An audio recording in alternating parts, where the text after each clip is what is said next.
শেষবারের মতো জিজ্ঞাসা করবা, ঈমান যদি চাইরা দেন তোমরা তারে নিয়ে আসবা। ঈমান যদি না ছাড়ে পাহাড়ের চূড়া থেকে ধাক্কা দিয়ে তারে ফেলে দিবা। পাহাড় থেকে পইরা ছটফট ছটফট কইরা তার মৃত্যু হবে, আর তোমরা চলে আসবা।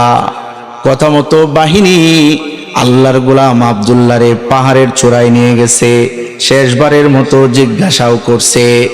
এবার আল্লাহর গোলাম আব্দুল্লাহ আগের মতো আসমানের দিকে তাকাইয়া মালিক রে ডাক মারছে, মালিক তুমি যদি চাও আমার মরণ হয়ে যাক, আমি মরতে প্রস্তুত, আর যদি চাও বাঁচায় রাখবা আমারে হেফাজত করো। সঙ্গে সঙ্গে পাহাড়ের মধ্যে ভূমিকম্প শুরু হয়ে গেছে।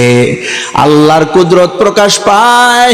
বুজুর্গ যে শিষ্য তৈয়ার করছে আল্লাহর গোলাম আব্দুল্লাহ বিন তামুর, মালিক রে ডাক মারার সঙ্গে সঙ্গে পাহাড় কেঁপে উঠছে। রাজার বাহিনী এই ভূমিকম্পের কবলে পয়রা ধ্বংস হয়ে গেছে। আর আল্লাহর গোলাম আব্দুল্লাহ সুস্থ সবল ভাবে আবারও রাজার দরবারে আইসা উপস্থিত হয়ে গেছে। সুবহানাল্লাহ। রাখে আল্লাহ, মারে কে? আর মারে আল্লাহ, রাখে কে?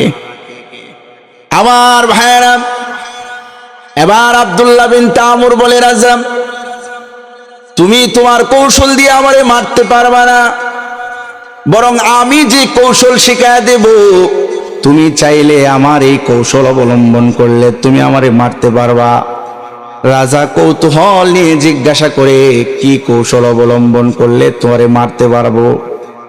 এবার আল্লাহর গোলাম আব্দুল্লাহ বলে, তুমি একটা দিন নির্ধারণ করবা এবং একটা মাঠ ফিক্সড করবা, বড় দিকা একটা মাঠ ফিক্সড করবা, আর তোমার রাজ্যের সমস্ত রাজ্যে জানায় দিবা যে অমুক দিনে অমুক মাঠে একটা বালকরে রাজা শাস্তি দিব, মৃত্যুদণ্ড দিব, তোমরা সবাই উপস্থিত থাকবা।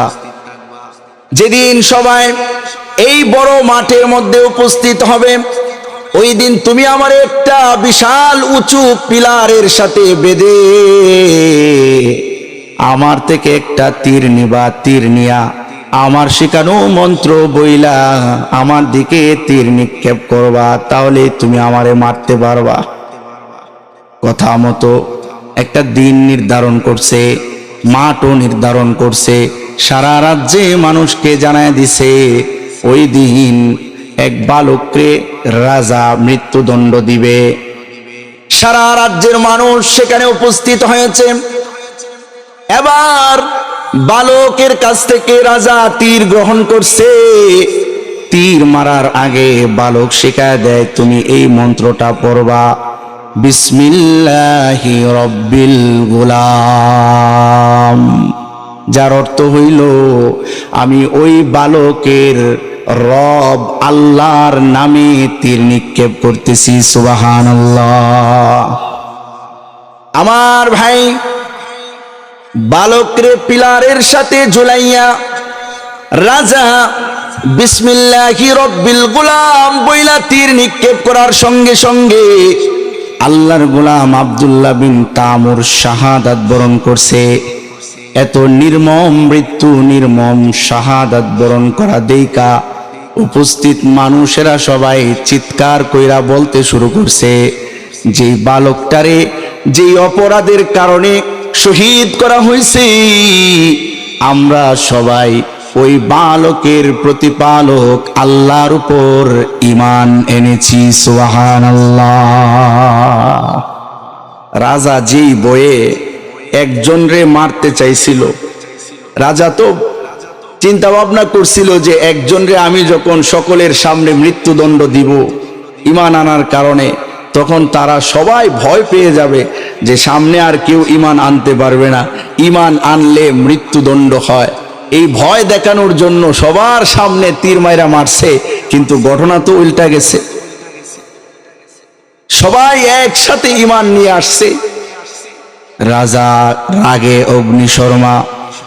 এবার বাহিনী ডাক দিয়া বলে, ওই বড় বড় কইরা পরীক্ষা খনন কর, বড় বড় কইরা গর্ত খনন কর, আর এই গর্তের মধ্যে শুকনা লাকড়ি জমা করো, আগুন জ্বালায় দাও।